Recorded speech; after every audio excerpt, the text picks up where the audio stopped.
Os livros têm capacidade de nos fazer viver vidas muito além das nossas. Quando a gente fala em aumentar a nossa percepção da realidade, os livros, eles são uma ferramenta muito eficaz para que a gente possa viver outras vidas por meio deles. Tudo isso experimentando mentalmente quais seriam as ameaças, as dificuldades, as oportunidades, além de viver com forças e também fraquezas além das nossas. No vídeo de hoje trago para você 10 livros para que você possa aumentar a sua empatia, entender melhor quais são os sentimentos da outra pessoa. E quanto antes você tiver contato com essas outras formas de compreender o mundo, mais apto você vai estar para poder fazer um julgamento com base na realidade. Eu sou Patrick, já li mais de 270 livros e você está no canal Só no Papiro, um canal que estimula o desenvolvimento da sua inteligência por meio de análises literárias. Lembrando que quando a gente fala de inteligência, a gente está falando de quê? De inteligência prática, que tem 4 itens: percepção da realidade, entendimento de padrões, resolução de problemas e a ação eficaz. E se você ficar até o fim do vídeo, vai ser capaz de saber qual desses 10 livros deve ser a sua próxima leitura para poder expandir a sua compreensão de mundo.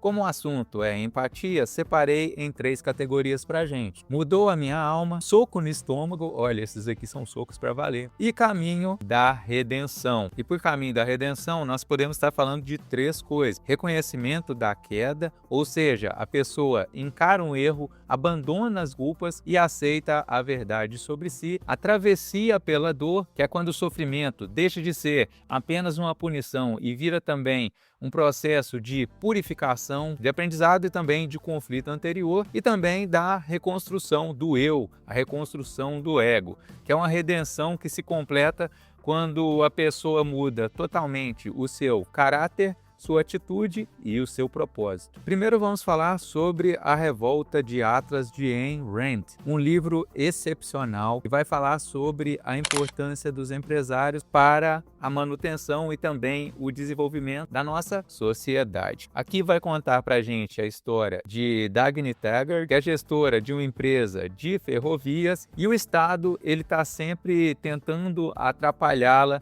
em seu caminho de trazer desenvolvimento, de melhorar a sua empresa e melhorar assim também a vida das pessoas. Então diversas dificuldades vão sendo colocadas, inclusive pelo próprio irmão da Dagny Taggart. E eu coloquei o livro em caminho de redenção porque em determinado momento um grupo de empresários aceita a realidade como ela é e decidem seguir fazendo aquilo que gostam fora do Estado. Eles criam uma área própria para eles. Assim, quando eles reconhecem a queda, que eles por si só não conseguem lutar contra o Estado, eles, os diversos empresários mais importantes de suas áreas, conseguem a sua redenção. É muito interessante para você entender qual é a importância dos empresários. Os trabalhadores são extremamente importantes, mas os empresários também são importantes. E se você quer ampliar a sua empatia, você tem que entender como esses dois lados eles pensam.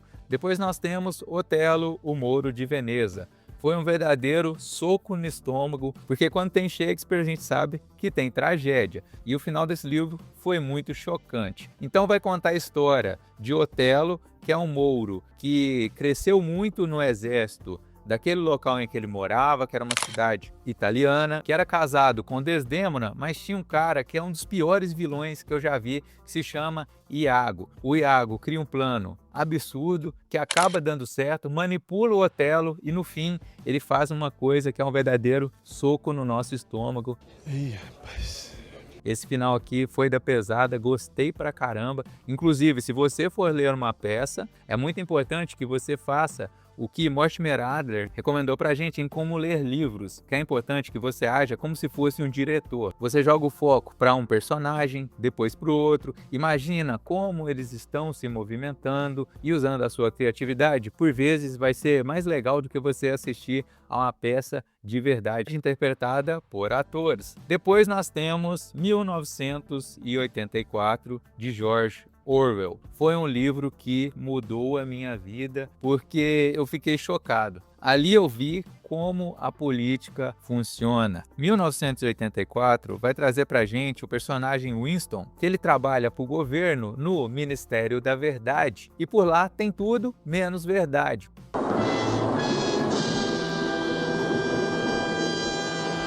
Porque o governo controla toda a propaganda, então tudo que chega para a população está filtrado. Por filtrado aqui, entenda-se que é uma grande mentira. Então ele mudou a minha alma porque eu vi o quanto as ideologias políticas elas são perigosas. Elas fazem de tudo para te encaixar numa bolha, para te usar como uma ferramenta, como massa de manobra. Então eu entendi que as posições políticas elas devem ser bem tomadas e deve ter muita racionalidade, muita reflexão, muita busca pela verdade, para que você possa entender qual é a realidade que está acontecendo ali. Porque quando a gente fala em política, a gente está falando em poder, e poder é poder sobre os outros. Então tem um jogo de dominação rolando aí. E um desses dominados, se você não tomar cuidado, pode ser você. Se tomar a pílula azul, vai acordar em sua cama e acreditar no que você quiser. Se tomar a pílula vermelha, fica no País das Maravilhas. E eu vou mostrar até onde vai a toca do coelho. Lembre-se, eu estou oferecendo a verdade, nada mais. Depois nós temos Odisseia de Homero. Odisseia eu deixei em Mudou a Minha Vida, porque é um livro que vai falar sobre a inteligência prática de fato. Vai trazer a história de Odisseu, ou melhor, de Ulisses, para contar como ele utilizou a sua inteligência para vencer na vida e também para subjugar pessoas ou até mesmo monstros que eram mais fortes do que ele mesmo. Ulisses é o idealizador do cavalo de Troia, que conseguiu acabar com uma guerra que durou vários anos, o cara que enfrentou o Ciclope utilizando a sua inteligência e venceu, sobreviveu à ira de diversos deuses e no fim das contas conseguiu chegar em sua casa, além de que esse livro também mostra a questão do tear de Penélope, que mostra Penélope, a mulher de Ulisses, que o esperou por vários anos em que ele esteve envolvido na guerra e depois para poder voltar para casa sem arrumar outro partido, mesmo sem notícias do marido. E a Penélope, para segurar os pretendentes que tinha em volta dela,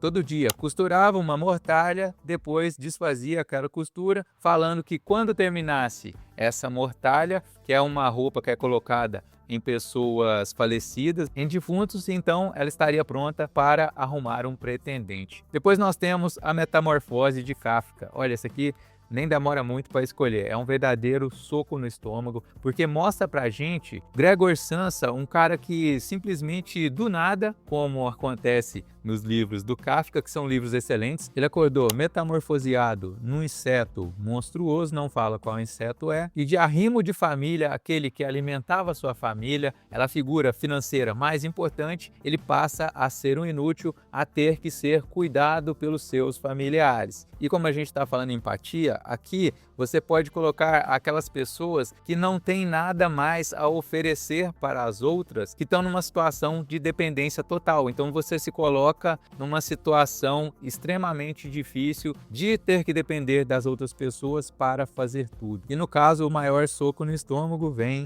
na parte final. Não vou te dar spoilers, mas tem resenha aqui no canal se quiser dar uma olhada. Depois nós temos O Conde de Monte Cristo. É um excelente livro de Alexandre Dumas, vai mostrar pra gente um jovem muito bem sucedido chamado Edmond Dantès, só que a vida bem sucedida desse cara, que muito jovem já era capitão, já tinha um cargo importante na embarcação, ia se casar com uma mulher muito bacana, então isso acabou mexendo com as outras pessoas, fazendo-as invejá-lo. Então aparece Fernand, que queria se casar com a mulher que ele ia se casar, aparece Danglars, que tem inveja do cargo dele dentro da tripulação. Essas pessoas se unem, sacaneiam ele, ele acaba sendo preso por vários anos. Lá ele encontra o sábio, que é o Abade Faria, que ensina os ensinamentos mais importantes para aquela época. E é muito interessante porque o personagem ele se desenvolve muito. Ele já era um prodígio, mas na cadeia esse sábio faz ele ficar ainda melhor. É um excelente mestre. E ele foge da prisão para seguir a sua vingança. E a vingança, ela acaba acontecendo contra diversas pessoas. Talvez seja a história de vingança mais interessante que a gente tem na literatura. Você já viu uma vingança melhor que essa? Deixa pra mim aqui nos comentários. Então Edmond Dantès vai passar por um caminho de redenção e o final vai trazer uma mensagem muito bacana pra gente. A gente vai entender como é estar na pele de alguém que sofreu bastante de forma muito injusta, mas que vai se desenvolver muito ao longo do livro. É um livro enorme. Olha, umas 1.200 páginas. Senhores, bem-vindos ao clube. Encontrei liberdade. Eu diria para ser completo. E para ser perfeito, depois de lutar, tudo na sua vida tem menor importância. Eu vejo no mundo os homens mais fortes e inteligentes que já viveram. Eu vejo todo esse potencial. Desperdiçado. Temos também Clarice Lispector no livro A Hora da Estrela, que vai trazer a história de Macabea, uma mulher nordestina que teve a vida extremamente sofrida, que ainda jovem perdeu toda a sua família de apoio e foi tentar a sorte lá no Rio de Janeiro. Era uma pessoa que vivia totalmente no hoje, se preocupando em sobreviver de fato, então ela vivia uma vida de pobreza extrema. Eu não vou falar miséria, porque ela ainda tinha o que comer, apesar de ter que mastigar papel às vezes quando sentia alguma fome durante a noite e comer apenas coisas bem simples. Do apartamentinho de vocês, daqui da Zona Sul, não dá pra ver esse tipo de coisa não. Era uma personagem totalmente desprovida de propósito, então ela não pensava no futuro, ela não tinha grandes pensamentos a respeito do passado, então ela vivia totalmente no presente. Uma história muito triste e a descrição da personagem já deixa a gente chocado. Recomendo muito que você aí veja a resenha que eu fiz dele. Depois nós temos O Alquimista, de Paulo Coelho. O Alquimista é um dos livros de ficção mais vendidos do mundo e é do autor brasileiro Paulo Coelho. Ele já se meteu em muitas confusões por causa de política. Tem um seriado, aquele do Raul Seixas, que é muito legal, que conta a grande participação que ele teve na vida profissional do Raul Seixas e mostra muito como era o pensamento dele. Mas o Alquimista vai trazer pra gente a história de Santiago, que era um pastor de ovelhas, que tem alguns sonhos, até que em certo momento decide seguir uma jornada pelo mundo, buscando a sua lenda pessoal, ou seja, o seu propósito. Então ele vai passar por diversas aventuras. Nessa aventura ele vai passar por grandes dificuldades, essas dificuldades vão trazer grandes aprendizados. Então ele vai seguindo, ele encontra o alquimista, trazendo para a gente diversos ensinamentos. Ele é um livro que vai contar uma história trazendo grandes lições de desenvolvimento pessoal, de inteligência prática. A forma como ele interpreta aquilo que acontece com ele acaba sendo muito favorável para ele. Mostra também que coisas que antes pareciam ruins num primeiro momento acabaram se tornando a base para muitas coisas boas no futuro. Então você vai sentir na pele como é experienciar o novo, mudar para outros lugares, como é ser estrangeiro. Aquela galera fica tentando te dar o golpe. Que coisa absurda. Nem sempre, tá, pessoal? Mas a gente sabe que o estrangeiro, quando tá em outro país, ele acaba sendo alguém mais vulnerável, seja como turista ou como morador daquele local. Depois nós temos O Processo, de Franz Kafka. É um livro que também é um soco no estômago, porque ele mostra pra gente uma pessoa que está sendo acusada injustamente e não são fornecidos elementos para que aquela pessoa, Joseph K., pudesse se defender, porque ele acredita que não aconteceu nada, que ele não fez nada, mas a justiça acaba o perseguindo e não apresenta prova nenhuma sobre o que ele fez. O advogado que vai defendê-lo acaba dando a entender que aquele processo era mais um jogo de comadre, que você tinha que agradar o juiz, estar bem conectado para poder ter mais chance do processo ir para frente e não que seria um processo baseado em provas de fato. Quem quer rir tem que fazer rir.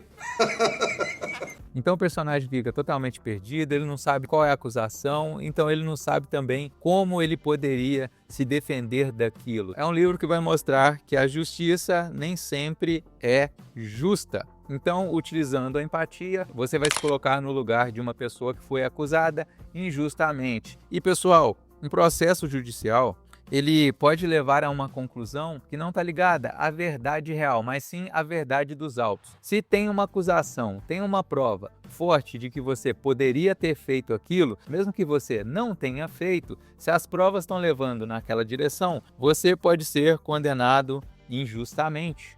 Complicou. E ter essa experiência por meio do Joseph K. de como é estar na pele de alguém assim, é algo que vai ampliar muito a sua mente. Você vai parar para analisar melhor os fatos antes de tomar um lado na história. Você tem que ver todos os possíveis lados, ver quais provas tem, e mesmo assim pode ser que você acabe sendo injusto, porque nós não temos acesso a toda a verdade real. Pois não, meu senhor. O 05 está dormindo. O 05? Sim, senhor. Tem a bondade. O 05, se eu deixar essa granada cair, o senhor vai explodir o turno inteiro. Estamos todos confiando no senhor. Agora temos o livro do grande mestre Machado de Assis, que se chama Dom Casmurro. É um livro que mudou a minha vida, principalmente na segunda leitura. Na primeira leitura, o que aconteceu? Eu fui levado totalmente pelo narrador, ele me convenceu completamente que a Capitu o tinha traído, que ele era um coitadinho. Conforme eu fui lendo diversos outros livros, a minha percepção se ampliou, então eu tive a necessidade de ler esse livro novamente, utilizando a empatia também com relação a Capitu. Ele tende a puxar a sardinha para ele, porque ali está passando pelo filtro da mente dele, pela forma como ele vê o mundo. Então, ele acaba pegando diversos detalhes e fazendo aquilo ficar muito pior do que parece. E em momento nenhum a gente tem o outro lado, o lado da Capitu. Então isso até se liga com o que acontece aqui em O Processo. A Capitu é brutalmente julgada, às vezes por nós mesmos, só que ela sequer chegou a falar alguma coisa, e o fim acaba sendo muito triste. Por isso que o meu julgamento, após ler a segunda vez, é que é inconclusivo. Não tem como você falar que a Capitu traiu o Bentinho. Tem uma resenha em que eu falo sobre essa questão da traição da Capitu, e quando a gente olha para a lei penal, a gente sabe que indúbio pro réu. Então, na dúvida, o réu tem a razão. E por último, temos um dos melhores livros que já li até hoje, Frankenstein, de Mary Shelley.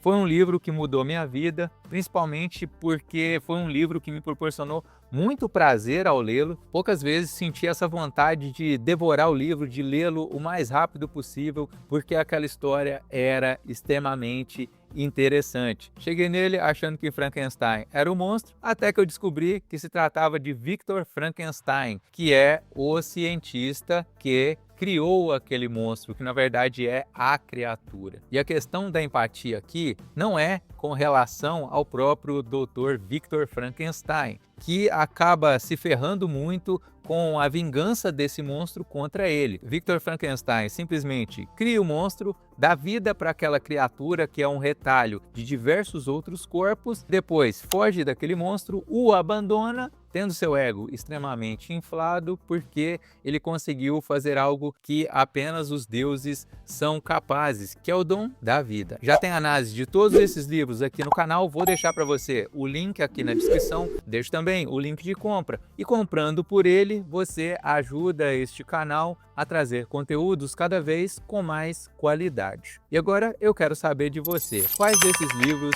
você já leu? Tem alguma boa recomendação de livro para que eu possa ler e trazer para vocês? Deixe para mim aqui nos comentários.